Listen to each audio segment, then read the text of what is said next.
Okay, imams are supposed to be empowered to resolve social issues. Sometimes from petty issues way up to serious issues, and sometimes things seriously go out of hand that the imams sometimes do not have control, even on the mosques that they claim to be leaders. What, in your own evaluation, is the problem? This happened in Kumasi quite recently. There was a clash between the Sunnis and the Tijaniyas, and I think the imams were not able to hold it effectively. The forces, security forces, had to come in and resolve the issue. Are the imams losing control over the societies they lead? Yes, sometimes the imams lose control of the society because they can't control them. I think there is no confidence in some of the imams. That is why when they advise, people don't take, or when they preach, people don't take their preaching. If the imams do as the Holy Prophet did, I think people will have confidence in them. Whenever they advise them, they will take their advice. And sometimes some of the imams, when they stand on the pulpit, whatever they say is quite different from what they tell people when they are with them in their various places or in their houses. Okay. That is why the imams cannot take control of their masses, and sometimes the security personnel has to come in. Thank you very much, Sheikh Muhammad Abdul Salam from Kumasi. A wonderful brother. May Allah truly bless you. That was Sheikh Abdul Salam Muhammad from Kumasi. Ibi, do you agree with Sheikh Abdul Salam as far as I told you we'll be coming to deal with this leadership thing?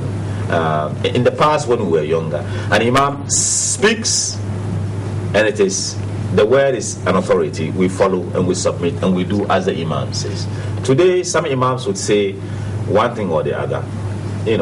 It's something that doesn't hold for us to follow. What is happening? I think to a large extent I agree with the imam on the exposition that he gave.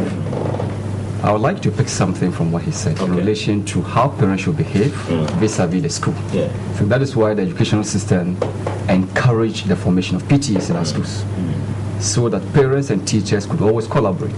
The syllabus is known to everybody. To the extent that parents and teachers come together and interact, you are able to know the challenges that the school is confronted with or the whole. And so you are able to bring the child to bear. But the question I want to ask is, whenever they are reviewing our syllabi, do we make contributions, especially in cultural studies? That is a question. That has to do with religious activities. We don't. You find things in our cultural studies books that are un-Islamic. And you ask, who actually contributed that particular aspect of the content to the syllabus? This is where we need to rise up to make a meaningful contribution in our syllabi within the educational system, which I believe will not be prevented. But coming back to the imams within our mosques, I think in the past, when many had not traveled outside the shores of Ghana to acquire knowledge, and they learned from their senior scholars, we respected them, we valued them, we cherished them. That's right. And whatever they said, they had absolute control over their ummah. That's right.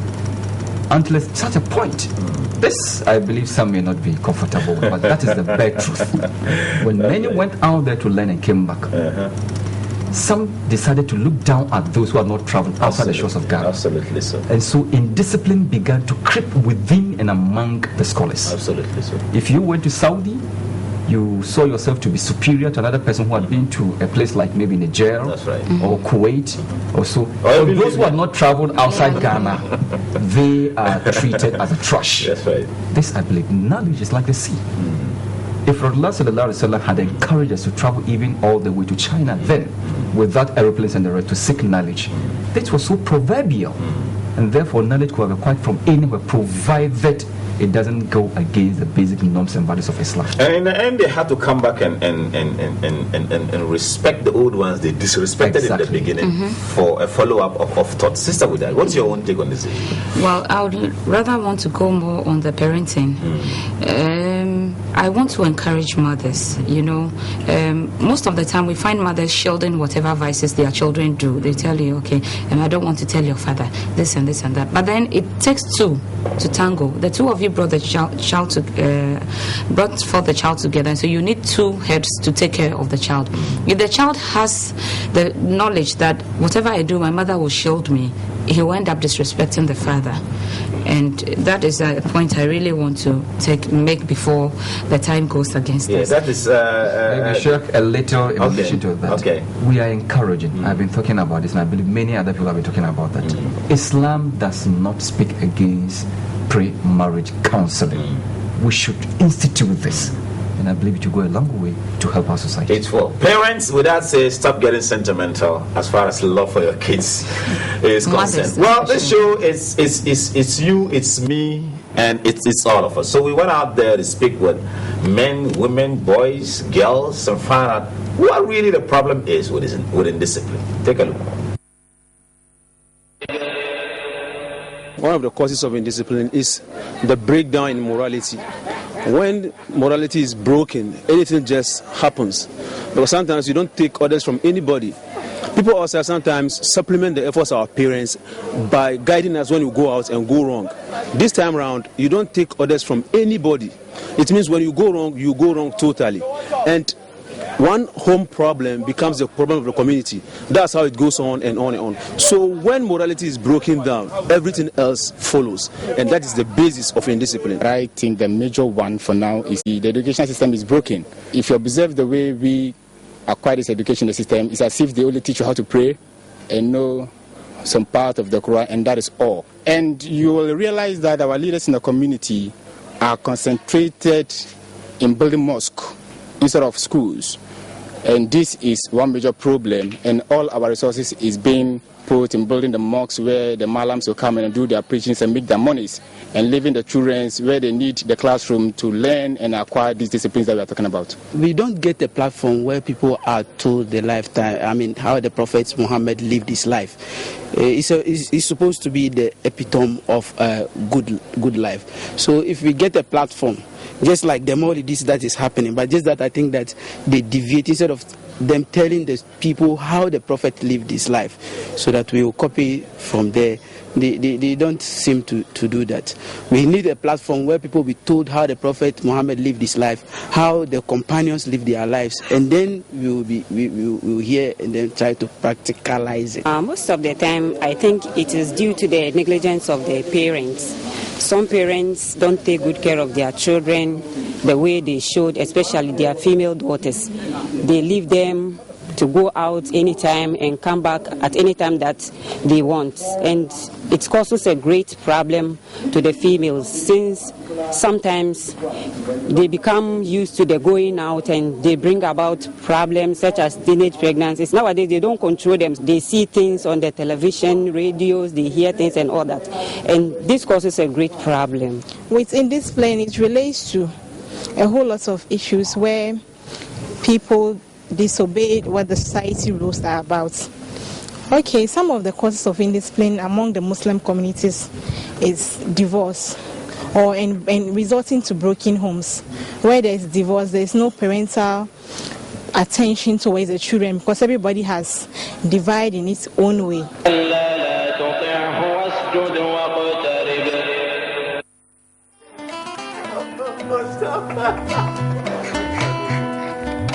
Charlie, that's my friend over there. Hey, Azoto! Hey, Azoto!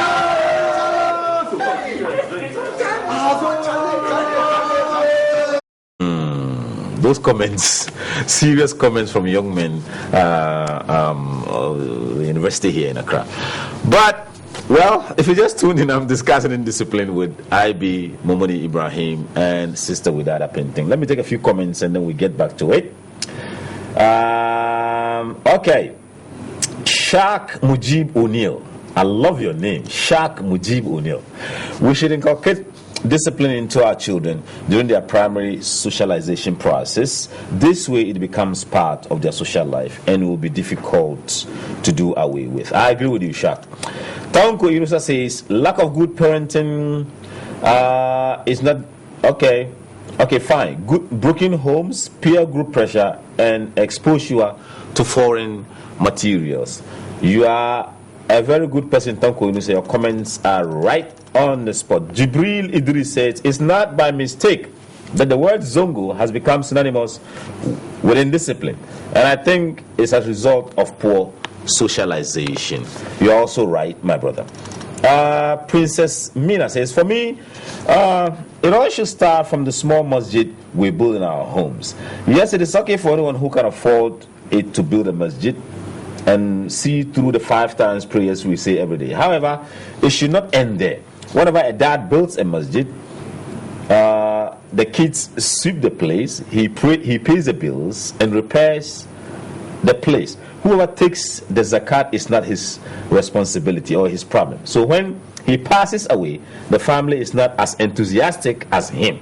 Then that ends it. My humble suggestion is for every masjid there should be a steering committee.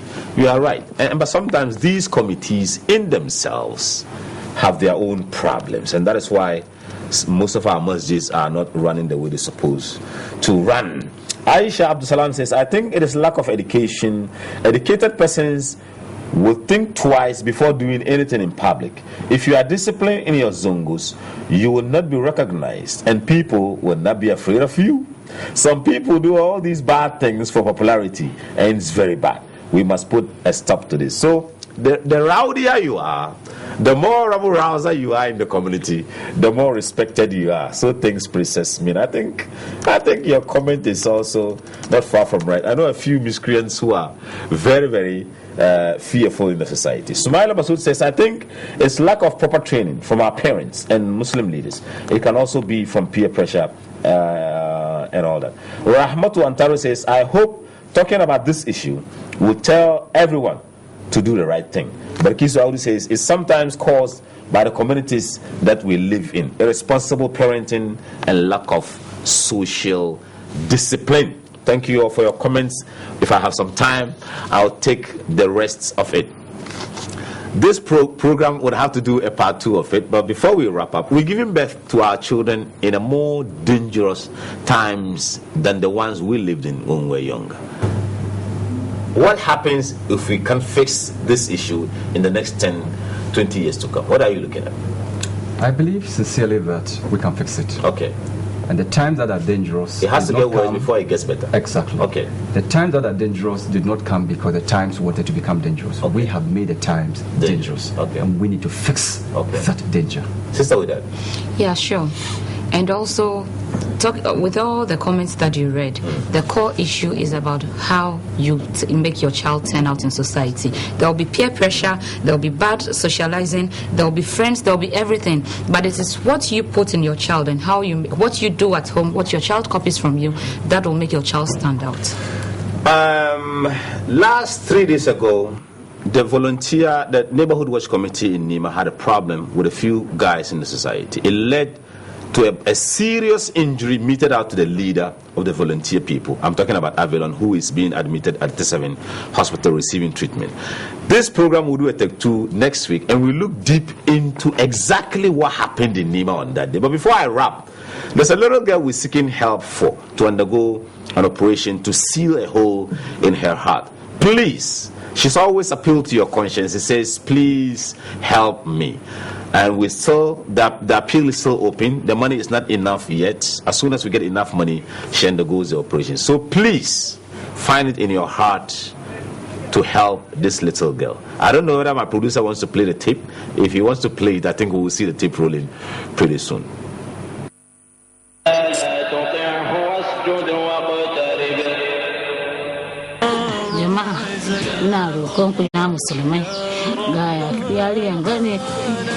Kanuwanku ne kuma jikanku ne ba lafiya ciwon zuciya, ina neman taimako ku taimake ni in samu a yi mai yariya. Na yi gilo da ita wurin shekara 4 kenan, ban san wannan ciwo ke tare da ita ba. Jama'a musulmai shi na zo wurin ku taimake ni da wanga taimako. An ce na biya 12,000 Ghana cedis, ne kuma ban da shi, ban da dalilin shi. Shi ne nake taimake ku jama'a, sabe ni fitar su ku samu zakaran da zai fito ya yi ma yari shari'a ya biya wannan kudi a cire mata, ita kuma wata rana ta tashi ita kuma ta taimake wani. Jama'a shi ne so nake roƙon ku.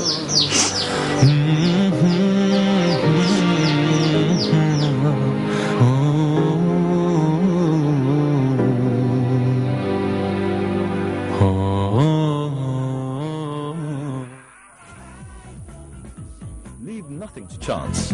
For life, education, end of service.